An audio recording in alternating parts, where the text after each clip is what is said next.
Hi, everyone. It's Catherine T. Morris, founder and executive director of the Boston Art Music Soul Fest. We're a nonprofit organization that breaks down racial and social barriers to arts, music, and culture for communities and artists of color across greater Boston, specifically for Black and Brown people.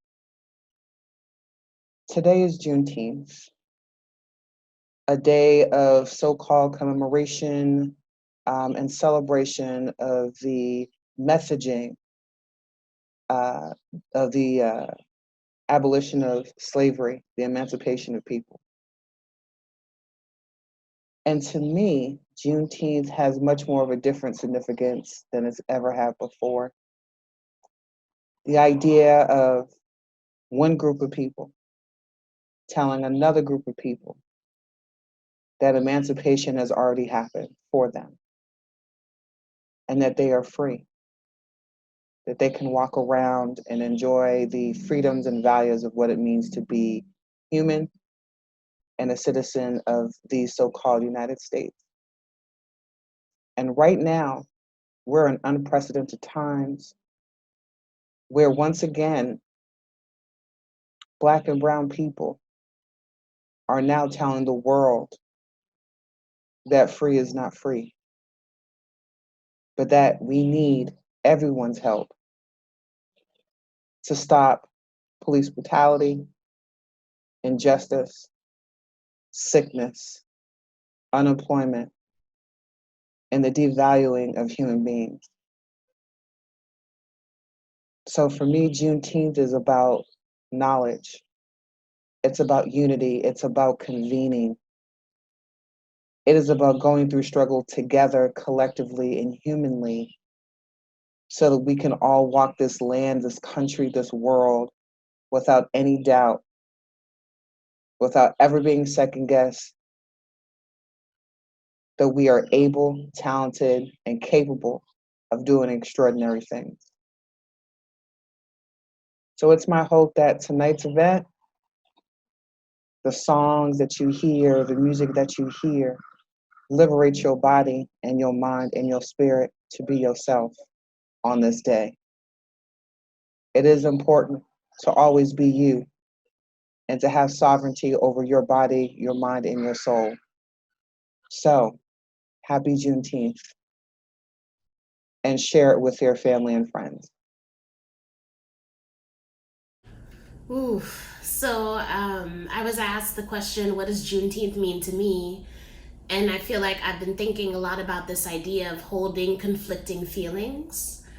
Because on the one hand, I feel like as a Black person, Juneteenth is an affirmation to me, and a confirmation of the resilience, the ingenuity, and just the persistence of Black people who continued on despite systems of oppression and despite presence in a country that doesn't want to acknowledge or make space for them. Like, I feel like that's something to celebrate, like just the strength and the resilience of Black people in that regard. And then the flip side of that is also like feeling a disappointment and almost like Black people continue to be shortchanged by white people, because it's disappointing to find out that Black people were freed and there were white people who just refused to acknowledge that.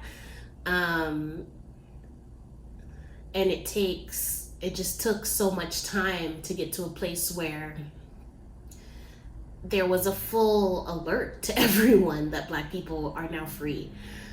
So that in itself feels hard to grapple with and like frustrating, because on the one hand, again, while Juneteenth is celebrating the freedom of Black people and the end of slavery, it's also an indicator of the ways in which white supremacy just decided to switch forms.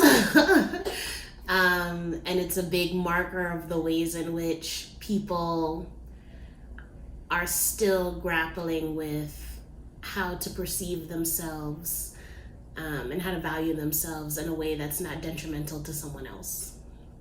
And I think specifically with the abolition of slavery, like there's still a reflection and a healing that needs to happen among white people to ensure that they can treat Black people with the respect and dignity and humanity that they deserved all along. So it's definitely a bittersweet holiday because I'm definitely happy to celebrate all things Black freedom, and at the same time, I feel like Juneteenth is very much a testament to white supremacy and the ways in which um, white people refused to acknowledge the humanity of Black people, even after there was the Emancipation Proclamation. So yeah, it's definitely a mixed feel. Yeah. I'm so proud to celebrate Juneteenth with this community. Juneteenth is the only recognized celebration of the emancipation of Black Americans.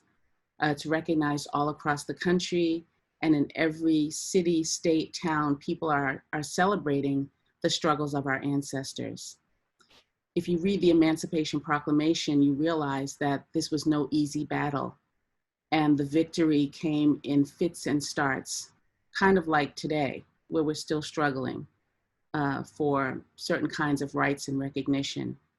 But I feel like celebrating every victory that we've achieved as a country and as a people is worth doing. And so I'm proud to be here with you today. Hi, everybody. I'm Heather White, and I'm the CEO and founder of Trillfit, a boutique fitness studio here in Boston that's on a mission to decolonize and desegregate the wellness industry. Juneteenth celebrates the end of slavery in America, and it's an important moment every year, but this year it's more important than ever. Juneteenth marks the end of slavery in this country, but we know the effects of slavery, whether it's Jim Crow, mass incarceration, police brutality, systemic racism overall, those effects still remain, and they remain intentionally. But all of that's about to change because we're in the midst of a national uprising that's shedding light on the systemic inequity and racial injustice that Black folks in this country have felt since slavery. A lot of folks are waking up and realizing the reality that Black folks have existed within. And there's a lot of folks that are mad as hell that realization, that this awakening is actually happening. The president just announced a campaign rally at the site of the Tulsa massacre on Juneteenth, and that's not a mistake. As so many allies join this conversation and this fight for racial justice, it's important that we reflect on our history as we plan to move forward. This Juneteenth, it's important for us to ask ourselves over and over, what is the cost of freedom? What must be sacrificed for freedom? And what are the things and systems that must be reimagined and rebuilt in the name of freedom? Juneteenth has always been a celebration. It's always been a time for me, for sharing, for calling for community and conversation. And this year is no different. We're just louder. We're calling for community louder than ever, and we're fighting for freedom with everything that we've got.